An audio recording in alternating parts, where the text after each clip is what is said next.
তফাৎ আর কি। আলেম সাহেবকে সব কথা তার যেমন তেমন, এইবারের কথাটা মনের মধ্যে বেশি ধরছে আর কি। কি কয়, মারফতের ফকির রে ভালোবাসি ঠিকই, কিন্তু ফকির নামের ফক্কর যারা এগরে ঠিকই আগুন জ্বালামু। মানে আগুনে এখন পর্যন্ত ছাড়লো না। সরকার সাহেব, আমিও আলেম রে, আলেম বলেন নায়েবে রাসূল বলেন ভালোবাসি, কিন্তু আলেম নামের জালেম যারা এগরে সাইজ করি, খালি সাইজ সাইজ, হুদা সাইজ করি না, একটা মারি উইরে জায়গা। এই পর্যন্তই রাখলাম। আপনি বললেন মারফত গোপন আর গোপন, কিন্তু আমি হাদিসে প্রমাণ পাই মারফত প্রকাশ। আসলে কি আলেম সাহেব কথার মতো কথা হইল অল্প কথাই বোঝে, আর কসুর মতো কসু হইল অল্প চালে সিজে। ছোট্ট করে বললাম, জবাব দিয়া যাই। আপনি লক্ষ্য করেন, মান আরাফা নাফসাহু ফাকাত আরাফা রাব্বাহু, যে চিনেছে নফসকে সেই চিনেছে আমার রবকে। যে চিনেছে নফসকে সেই চিনেছে রবকে।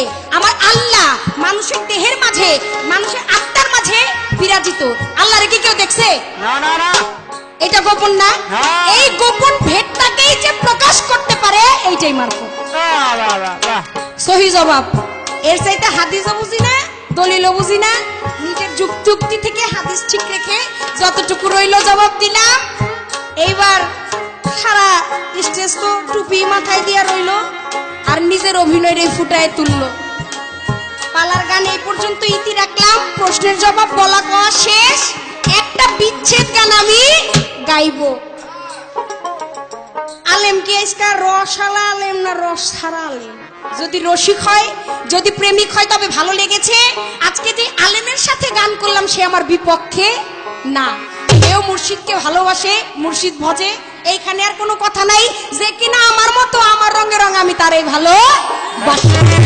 যদি রস থাইকা থাকে, যদি মুর্শিদকে ভালোবেসে থাকেন, তাহলে একটা বিচ্ছেদ গান আমি গাবো। যদি ভালো লাগে আর কি, তাহলে দাঁড়ায়েন একটু।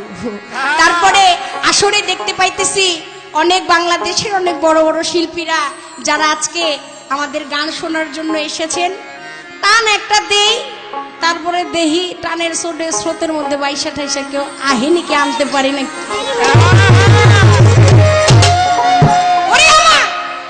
মুর্শিদ রে কই বাবা